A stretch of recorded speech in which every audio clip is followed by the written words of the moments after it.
E aí, tudo bem? Essa é mais uma aula com o professor Leonardo Sodré, da disciplina de Psicologia Médica 7 da Universidade de Brasília, na Faculdade de Medicina.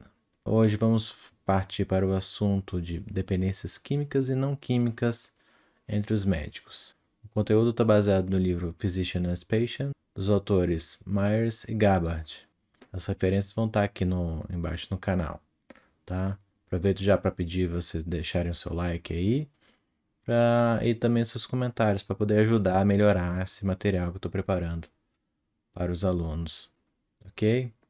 Então, começando com o assunto, a gente já traz a informação de que os médicos não são mais propensos a ter transtorno por uso de substâncias que outros profissionais, quando a gente compara pessoas com o mesmo perfil socioeconômico.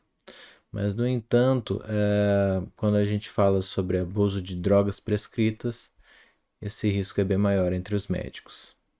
A incidência ao longo da vida dos transtornos de abuso de substância é em torno de 8 a 15%, sendo várias as drogas, né? Além do álcool, nós temos também o abuso de opiáceos, benzodiazepínicos, sedativos em geral, hipnóticos e até substâncias psicoestimulantes. As profissões variam um pouco, às vezes dependendo da realidade do país, de acordo com a nossa referência. Os anestesiologistas, os cirurgiões, os médicos emergencistas são um grupo de maior risco entre a classe médica. Entre as drogas de rua também é muito comum o uso de cannabis, cocaína, êxtase e a ketamina. E o abuso de múltiplas drogas não é incomum. Algumas variáveis são associadas ao abuso. Por exemplo, doença médica e psiquiátrica, ramo da medicina que o profissional está inserido, e o fácil acesso a certos medicamentos, gênero, idade, localização geográfica, etnia, raça desse profissional. Existem alguns determinantes psicossociais da adição. Nós temos a predisposição genética e condições ambientais também estão associadas. A herdabilidade para dependência de álcool e outras drogas varia entre 25% a 65%, o que quer dizer que deixa uma margem muito grande para a influência também ambiental no desenvolvimento da dependência química. Em relação a essa questão genética, genes que influenciam o início do uso têm um forte efeito no risco final de abuso de substância. E eles são inespecíficos para qual classe de droga a gente está falando. A gente vê uma relação muito íntima com um número significativo de médicos que vêm de famílias com familiares de primeiro grau com algum problema de abuso ou dependência de substância. E aí a gente fala não só da questão genética, mas também dinâmica familiar. Estudos de sistêmica familiar, independência química, né, revelam que vários membros da família assumem alguns papéis nesse núcleo. E um desses papéis assumidos muitas vezes é o de cuidador ou salvador. E no desenvolvimento de alguns familiares, quando a criança ou adolescente ganha esse papel de cuidador, né, como tarefa, às vezes o interesse pela medicina pode surgir, né? Às vezes por uma necessidade de dominar o conhecimento em relação a este assunto, para pesquisar sobre essa questão, ou mesmo para ficar naquele papel de curador, né? Curar uma doença que atingiu muito perto da casa. Também podemos trazer como uma causa importante no desenvolvimento da dependência química entre médicos é a ocorrência de doenças médicas de grande impacto que deixam os médicos muito sintomáticos. Em alguns casos, os médicos podem fazer uso de álcool ou outras substâncias, né, por conta própria, para controlar a dor ou a ansiedade ou qualquer outro desconforto em relação a essa doença. Ou às vezes os próprios médicos que estão cuidando desses pacientes médicos, né, começam a disponibilizar doses cada vez mais altas dos benzodiazepínicos ou os opiáceos, né? É uma causa de iatrogenia mesmo no desenvolvimento da dependência química. Também existem médicos se medicando para quadros psiquiátricos, né? Às vezes por não conhecerem o quadro psiquiátrico, por exemplo, tem uma situação de toque que acabam fazendo uso de substâncias para aliviar aqueles sintomas obsessivos, ou mesmo quando o médico tem uma predisposição para dependência química, e acabam se medicando e, enfim, isso virando uma bola de neve e o problema se desenvolvendo. Também é importante ressaltar a importância dos circuitos neurológicos envolvidos. Não existe uma especificidade da dependência química de circuitos em relação às drogas usadas. Todas as drogas acabam aumentando dopamina em circuitos relacionados ao sistema límbico, principalmente a via dopaminética mesolímbica. Então, de neurônios da área tegmentar ventral que estimulam, neurônios dopaminérgicos que estimulam a área do núcleo accumbens, né, e também alguns que estimulam a liberação de peptídeos opioides endógenos nessa região. Existem também, né, outras regiões, circuitos associados em memórias afetivas que estão relacionados, por exemplo, a amígdala, o hipocampo, o córtex frontal. E a adição acaba envolvendo memórias emocionais poderosas e acaba sendo um transtorno do sistema de recompensa cerebral. Por exemplo, em médicos com abuso de opioides, se a gente soma o abuso de opioides com um diagnóstico dual, ou seja, a presença de um outro transtorno psiquiátrico, ou a predisposição familiar, esse risco pode aumentar até 13 vezes o risco de desenvolvimento de uma dependência química. Então, além de toda essa base genética, fisiopatológica que a gente encontra, também existe entre os médicos alguns fatores de risco que a gente também tem que considerar que contribuem também para o desenvolvimento da doença. A gente sabe que entre os médicos existe um conhecimento e um otimismo farmacológico. Até por ver o resultado de alguns fármacos entre seus pacientes, o médico pode lançar mão do uso de algumas dessas substâncias numa busca por uma rápida resposta de uma angústia que ele esteja sentindo. Né? Às vezes por observar o efeito de um benzodiazepínico, de um psicoestimulante, de remédios para dor em geral. Isso pode estimular o uso de substâncias em alguns médicos. Esse mecanismo de defesa, né? Existe também essa confiança em habilidades intelectuais. Eles até conseguem convencer, às vezes, clínicos, né?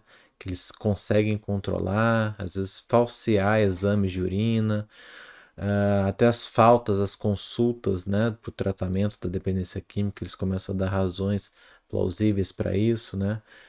Dando pouca importância para o tratamento, né? E sempre uma coisa racionalizada. Encontramos também a questão da forte determinação, né? Entre médicos, a determinação acaba ajudando muito em várias situações importantes para a profissão, né? Para o desempenho no estudo, a determinação para um estudo a longo prazo, mas assim, essa mesma determinação pode levar alguns pacientes dependentes químicos também a uma ideia, uma falsa ideia de que podem iniciar e parar quando quiserem o uso de alguma substância. A gente também encontra também alguns perfis de médicos com um perfil temperamental de busca de sensações, né? Então eles amam a busca pelo desafio. Isso pode levar ao abuso de substâncias químicas. Nós também encontramos o uso instrumental de drogas, ou seja, o uso de alguma substância para algum objetivo, seja o uso de psicoestimulante, anfetamina para estudar, o uso de benzodiazepínico para descansar ou controlar a ansiedade que está sentindo, ou até mesmo aquela desculpa do bebê porque merece no fim do dia de um plantão muito muito intenso, um dia de trabalho muito intenso. Outro fator de risco também a gente encontra, obviamente, né, associado a tudo isso, é a negação, que existe normalmente como mecanismo de defesa que ela pode auxiliar, né, no dia a dia, até para poder enfrentar, a gente não ficar o dia inteiro tomado pelas tragédias da profissão. Existe uma demanda, assim, existe algum uso da negação para a gente poder conviver no dia a dia sem estar num sofrimento muito intenso. Mas a negação pode ser patológica quando a gente não enxerga mais o uso da substância como anormal. E isso acaba sendo muito perigoso, né, para o paciente. Existem outros determinantes psicossociais também, né? Então, o excesso de trabalho, e o excesso de trabalho acaba ajudando muito com a perda da rotina familiar, o médico acaba chegando mais tarde, acaba não faz exercícios físicos, não se alimenta adequadamente, acaba fazendo uso de substâncias para poder relaxar, descansar, e isso acaba levando também até um próprio distanciamento das relações familiares, que também acaba sendo um risco maior. Encontramos também aquela ideia do direito a receber aquela recompensa, né? O entitlement, né? Que por direito é a grande palavra do eu mereço me presentear com esta substância agora, porque, enfim, tudo que eu fiz hoje, toda essa carga que eu tive que enfrentar, ela merece ser recompensada pelo prazer imediato e intenso de uma substância de abuso. Temos também a questão do fácil acesso a medicamentos, né? Seja por amostras, seja por autoprescrição. Temos a sanção cultural, às vezes é o grupo de colegas, sejam médicos, às vezes mais jovens, com uso de substâncias ilícitas também, que acabam favorecendo esse uso, né? Para quem é da UNB conhece bem a cultura do postinho em final de semestre, que isso a gente vai vendo um agravo, uma piora desse quadro ao longo que os semestres vão se passando, então o grupo vai diminuindo, mas vai um grupo se permanecendo e intensificando o uso, né, a busca pela bebida alcoólica próximo às universidades, né, e que acaba sendo uma porta de entrada, muitas vezes, para um comportamento aditivo. Temos, obviamente, também a questão do estigma, né, a dificuldade de buscar tratamento, de se manter em tratamento em função do estigma de, de ser reconhecido como um dependente, e a própria questão do envelhecimento natural, onde há várias perdas, sejam perdas profissionais, perdas nas relações familiares, filhos saindo de casa, o casal às vezes se afastando, e que pode estar associado com o abuso de substância, álcool, por exemplo. Então, em relação ao diagnóstico, muitas vezes essa informação da dependência química acaba vindo até mesmo dos familiares, né? Como a questão acaba sendo muitas vezes difícil de falar ou mesmo negada em alguma instância pelos profissionais que são pacientes, os familiares procuram os médicos, né? Os psiquiatras, até meio ambivalentes em relação ao problema, né? Eles às vezes trazem como se não conhecessem direito, não sabem se é realmente um problema, porque existe também uma preocupação de haver um prejuízo no trabalho do familiar médico. Eles têm medo em relação a isso repercutir em casa, né? Por estarem sendo denunciados por um familiar para o profissional, né? Isso pode causar raiva, rejeição, a culpabilização desse familiar, até a questão do abandono. Então, existem alguns autores que trazem uma lista de sinais e sintomas que podem estar associados a esse desenvolvimento desse quadro de dependência. A gente sempre pensa, muitas vezes, em sinais que se encontram no final de carreira assim, de um quadro de dependência, mas os primeiros sinais já começam precocemente, nos primeiros momentos do desenvolvimento dessa dependência química. Então, como sinais iniciais, a gente encontra já no profissional uma alteração do estilo de vida, se tornando mais caótico, uma forma crescente, começando a ter problemas financeiros. As atitudes e pensamentos negativos vão ficando mais frequentes. O profissional vai ficando mais sensível, irritadiço. Começa a se encontrar queixas somáticas, doenças, cansaço, vários problemas médicos, assim, né? Médicos entre aspas, começam a ficar cada vez mais recorrente. O profissional vai se afastando dos amigos, vai se afastando da família. Existe um aumento da tensão, os conflitos familiares, às vezes questões até de infidelidade começam já a aparecer precocemente, né, nos primeiros sinais já da dependência química que vem se instalando. Já começa a diminuir os cuidados pessoais, assim, com a aparência, menos cuidado com a vestimento, penteado, mais desgrenhado. Aquela questão da confiabilidade como profissional começa a decair também. Existe até uma forma de coping para o enfrentamento de situações difíceis, de comportamento, até para a questão de álcool acaba se tornando cada vez mais não saudável, né? E vão aparecendo as primeiras mudanças de hábito do trabalho, né? Ficando mais tempo até no trabalho, né? Evitando outros aspectos da vida cotidiana, vida familiar. Já nessa evolução, quando começamos a encontrar já alguns sinais mais tardios, então começam a aparecer episódios de fúria no trabalho, com explosões afetivas, começam a aparecer queixas de pacientes, queixas dos familiares dos pacientes, começam a aparecer situações de afastamento do trabalho, deterioro das relações colegiais com os colegas, com pessoas conhecidas, começam os cancelamentos dos atendimentos clínicos, né?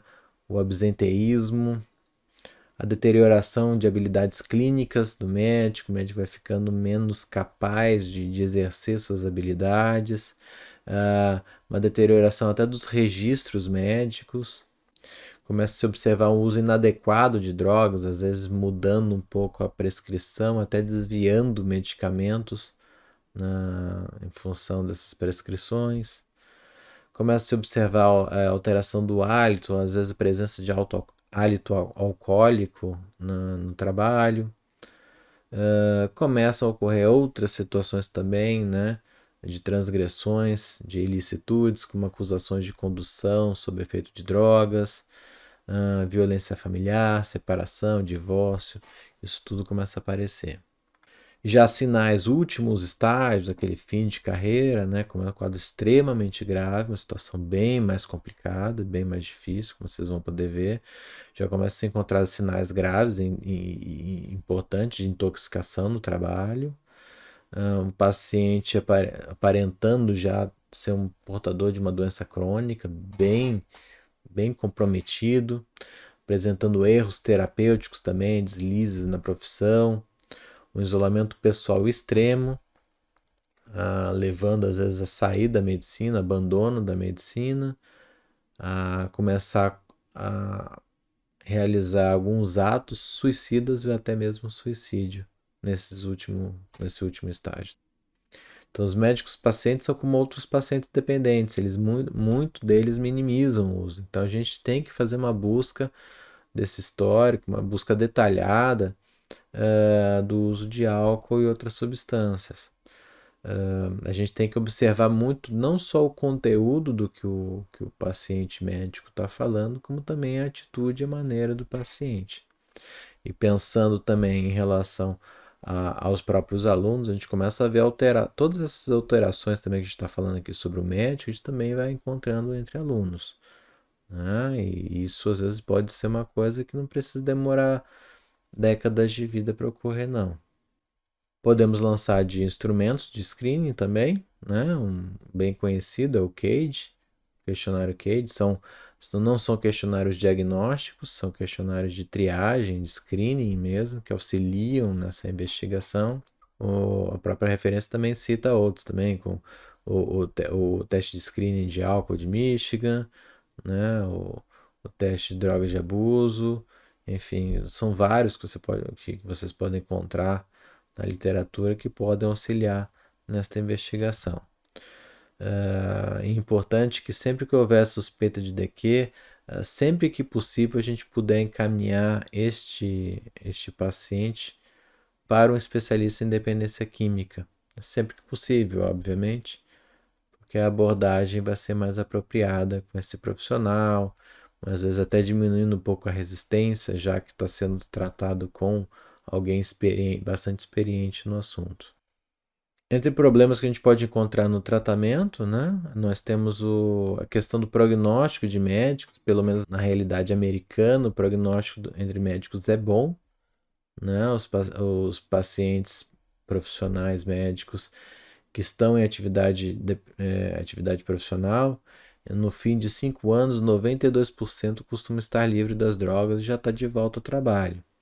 Isso ocorre também, a gente talvez tenha que fazer uma diferenciação em relação à realidade brasileira, é que nos Estados Unidos essas situações são muito mais vigiadas pelos conselhos médicos e um controle maior, né? Exatamente pelo cuidado que se tem com os pacientes, né? E as instituições procuram ter. Então, quando começa a se ter qualquer suspeita de abuso de substâncias, essas suspeitas já são levadas para essas instituições superiores e estes profissionais já são devidamente avaliados e conduzidos para um tratamento com o risco de perderem o seu título caso se recusem ao tratamento. Então, essa obrigatoriedade deve estimular bastante o tratamento correto dessas enfermidades, o que pode talvez no Brasil ter uma resposta bem pior em função dessa ausência dessas regras, né? Infelizmente. Mas o importante é saber que, assim, mesmo com todo esse bom prognóstico, a maioria dos médicos que são monitorados pelo Estado, nos Estados Unidos, assim, a maioria não vai por conta própria, né?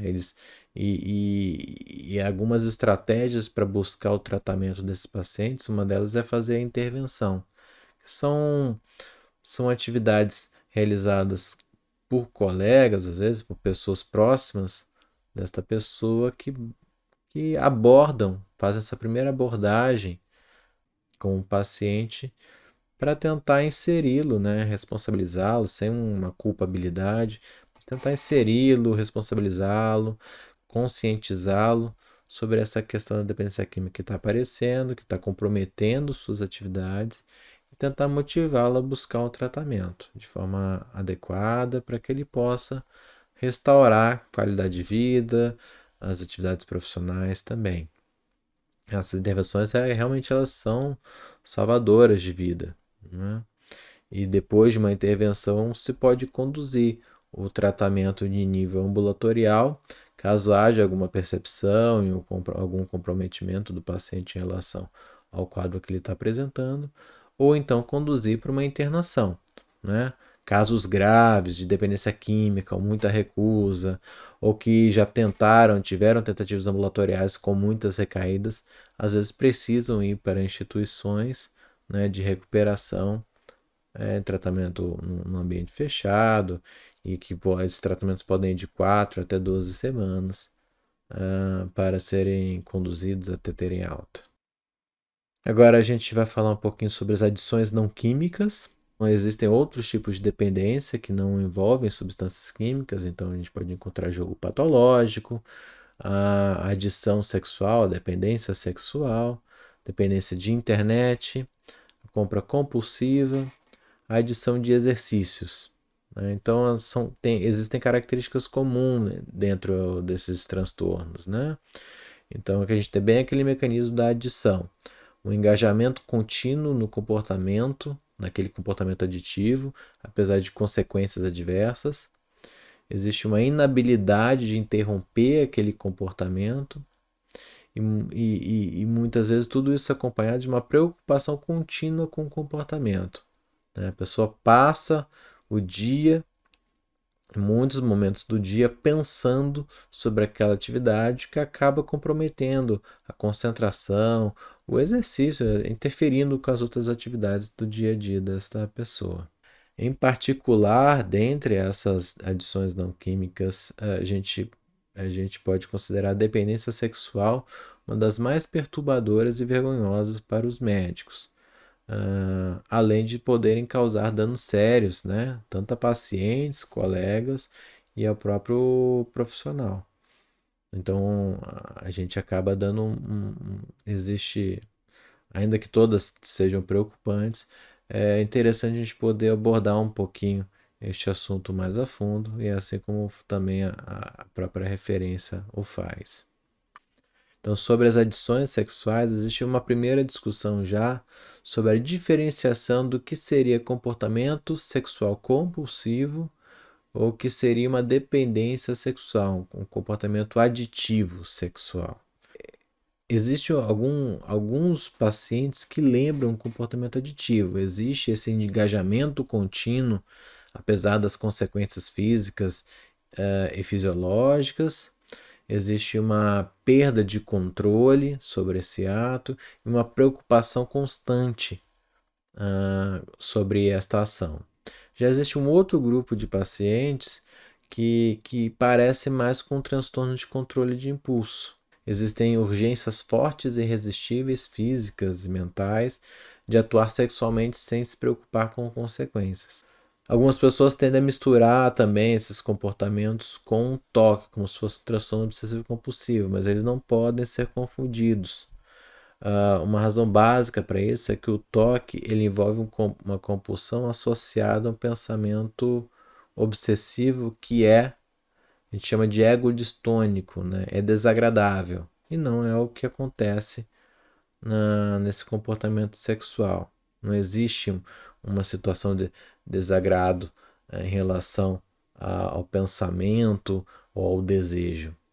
Né? Então não dá para a gente confundir nesse sentido. Ainda que alguns pacientes gostem de pensar como se fosse uma coisa meio toque, talvez por uma situação de se penalizarem nessa função como se fosse algo inevitável, né? Mas não é o caso.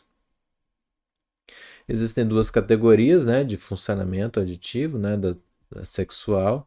Existem as situações parafílicas e as não parafílicas. Né?